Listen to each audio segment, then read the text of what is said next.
이번 시간에 우리 함수적 종속, 완전 부분 함수적 종속에 대해서 같이 한번 살펴보도록 하겠습니다. 자, 우리 함수적 종속이요. 함수적 종속이라는 거는 데이터들이 어떤 기준값에 의해서 종속되는 거를 보고 우리가 함수적 종속, 그렇게 이제 부르는 거예요.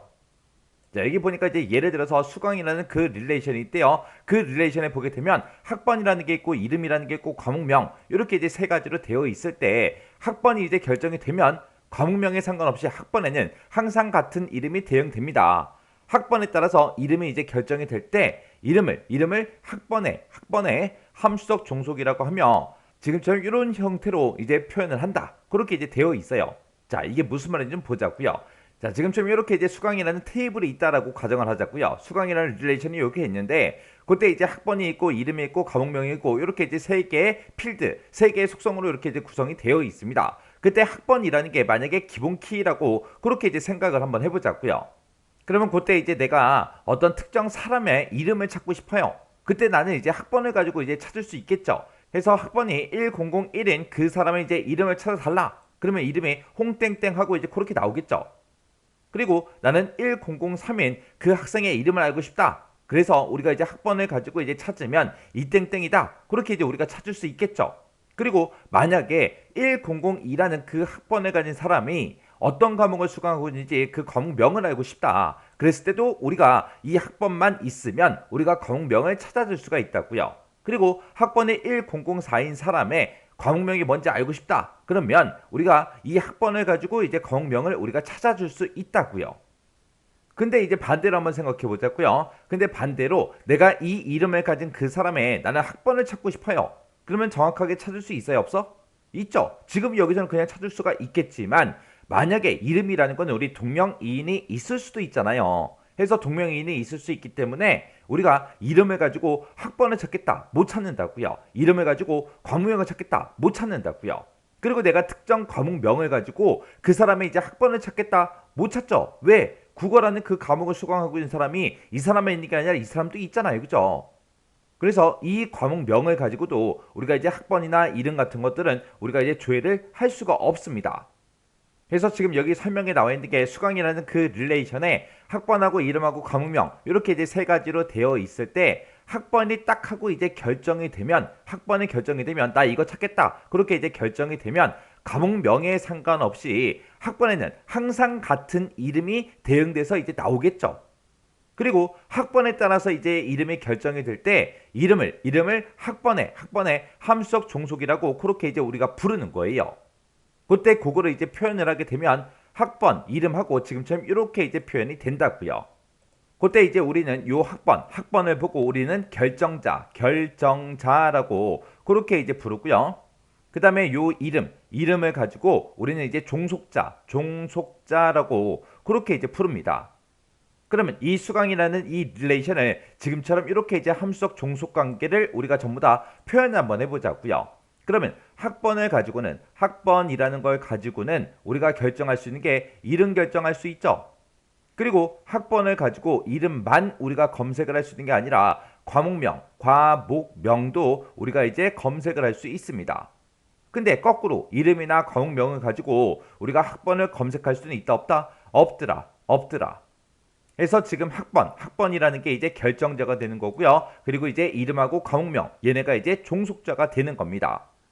그러면 그때 이제 결정자가 똑같죠. 결정자가 똑같으니까 이거를 좀 더 줄여서 또 표현할 수 있어요.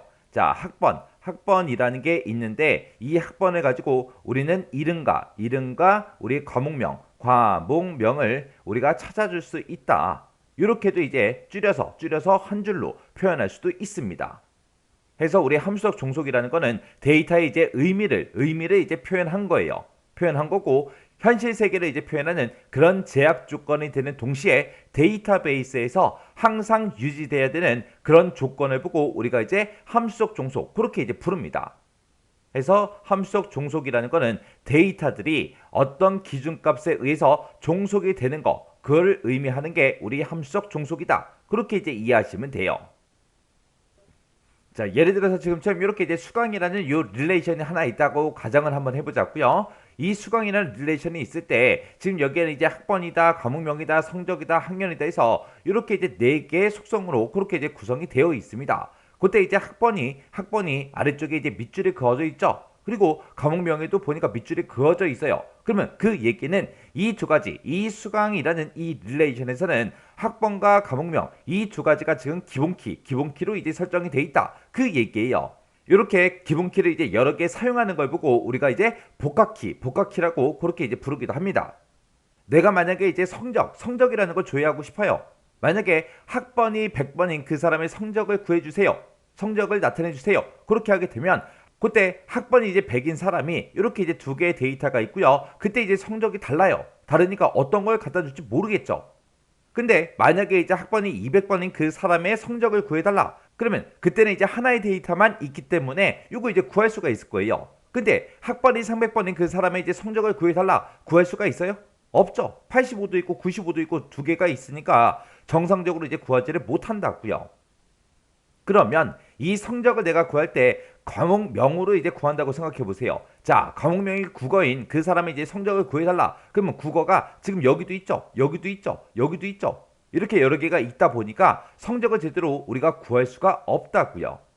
그래서 이 성적을 우리가 조회를 할 때는 학번과 과목명 이 두 가지를 같이 묶어서 우리가 이제 조회를 해야 됩니다. 해서 학번이 100번이면서 과목명이 국어인 그 사람의 이제 성적을 구해달라. 그렇게 하면 이제 100점 하고 정상적으로 나오겠죠.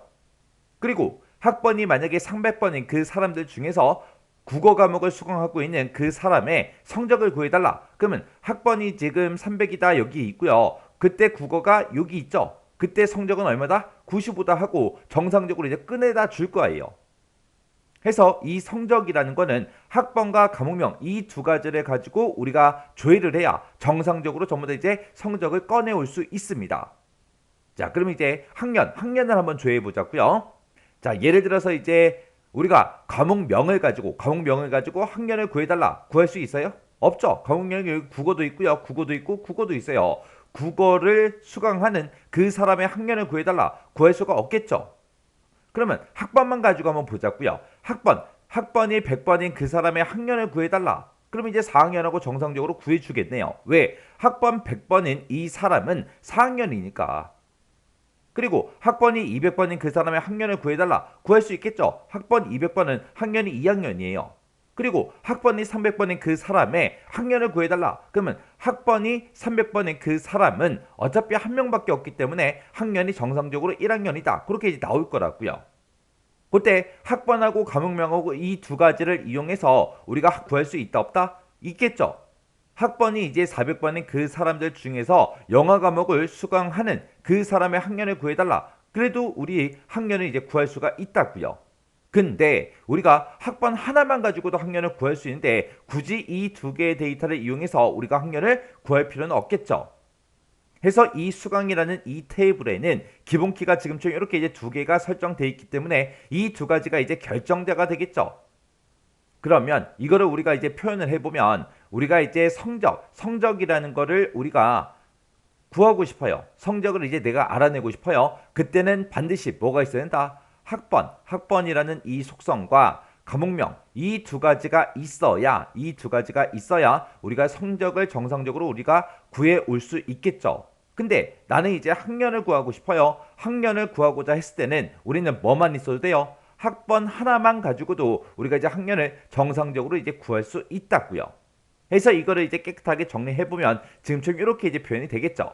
그래서 성적을 구하고자 했을 때는 반드시 우리가 학번하고 과목명 이 두 가지가 있어야 성적을 정상적으로 올바르게 이제 구해 올 수 있고요. 학년을 내가 조회하고자 했을 때는 학번이라는 거 요거 하나만 가지고도 우리가 이제 학년을 충분히 이제 구할 수 있습니다. 해서 지금 이 수강이라는 이 테이블에는 학번하고 과목명 이 두 가지가 전부 다 이제 결정자라고 했어요. 결정자라고 했는데 우리가 테이블에다가 설정해 놓은 이런 결정자 중에서 하나라도 없다면 우리가 성적을 식별할 수가 없어요. 이런 걸 보고 우리가 완전 함수 종속이라고 그렇게 이제 부르는 거예요. 근데 우리 지금 이 수강이라는 이 릴레이션에는 학번하고 우리가 과목명을 우리가 결정자로 사용을 하는데 그때 학년을 조회할 때는 우리가 과목명이 굳이 없어도 우리가 학년을 조회할 수가 있죠. 이런 경우를 보고 우리가 이제 부분 함수 종속이라고 그렇게 이제 불러요. 그래서 우리 완전 함수 종속이라는 거는 어떤 속성이 기본 키에 대해서 완전히 이제 종속적일 때를 말하는 게 우리 완전 함수 종속이다. 그렇게 이제 얘기하는 거예요. 아까 우리 수강이라는 그 릴레이션 봤죠? 거기에는 학번하고 과목명하고 성적이다 학년이다 해서 이렇게 이제 4개의 속성이 있었는데 그때 학번하고 과목명 이 두 가지가 기본 키였죠. 그때 우리가 이제 성적을 조회할 때는 학번하고 과목명 이 두 가지가 반드시 있어야 우리가 성적을 정상적으로 이제 꺼내올 수 있습니다. 그때 이 성적이라는 거는 우리가 기본 키로 설정해 놓은 그 결정자 학번하고 과목명에 의해서만 결정이 되기 때문에 성적은 우리 결정자 기본키의 완전 함수적 종속이 되는 거예요. 그래서 지금처럼 우리가 기본키로 이 두 가지를 설정을 했어요. 이렇게 여러 개의 이제 기본키를 쓰는 걸 보고 우리가 이제 복합키라고 그렇게 이제 부르는데 그 복합키 모두를 가져야만 이 성적을 조회할 수 있습니다. 이런 걸 보고 우리가 이제 완전 함수적 종속 그렇게 이제 부르는 거예요. 그렇게 이제 부르는 거고 그 다음에 학년을 우리가 조회할 때는 우리가 기본키로 설정한 게 우리 학번하고 과목명하고 이 두 가지가 있었죠. 근데 그때 이제 과목명에 관계없이 학번만 있다면 항상 올바른 학년을 이제 우리가 꺼내 올 수 있습니다. 이렇게 우리가 이제 학번하고 과목명 이 두 가지를 이제 기본키로 설정을 했는데 그 기본키의 일부인 학번에 의해서만 학년이 이제 결정이 되기 때문에 학년은 이제 부분 함수적 종속이다. 그렇게 이제 부르는 거예요. 그래서 완전 함수적 종속이 뭔지, 부분 함수적 종속이 뭔지 정확하게 여러분들이 이해를 하셔야 돼요. 그래서 이거를 이제 다르게 표현하게 되면 완전 함수적 종속이라는 거는 어떤 테이블, R이라는 그 릴레이션에서 속성 A가 다른 속성 집합 B 전체에 대해서 함수적 종속이지만 속성 집합 B의 어떠한 진 부분 집합에는 함수적 종속이 아닐 때 속성 A는 속성 집합 B의 완전 함수적 종속이라고 그렇게 이제 부릅니다. 그리고 부분 함수적 종속이라는 거는 어떤 테이블 R에서 속성 A가 다른 속성 집합 B 전체에 대해서 함수적 종속이면서 속성 집합 B의 어떠한 진 부분 집합에도 함수적 종속일 때는 속성 A는 속성 집합 B의 부분 함수적 종속이라고 그렇게 이제 부르는 거예요. 지금 여기 써져 있는 말들을 천천히 잘 읽어보세요. 잘 읽어보면 이해가 될 겁니다. 지금 이 내용이 말이 조금 어렵게 이제 표현이 돼서 그런 거지 지금 이 내용만 정확하게 여러분들이 이해를 했다면 금방 이해를 할 수 있습니다. 그래서 이번 시간에 배운 함수적 종속이 뭔지, 완전 함수적 종속이 뭔지, 부분 함수적 종속이 뭔지 정확하게 여러분들이 이해를 하셔야 돼요. 이거를 이해를 해야 우리 정교화 과정을 정확하게 쉽게 우리가 이해를 할 수 있어요.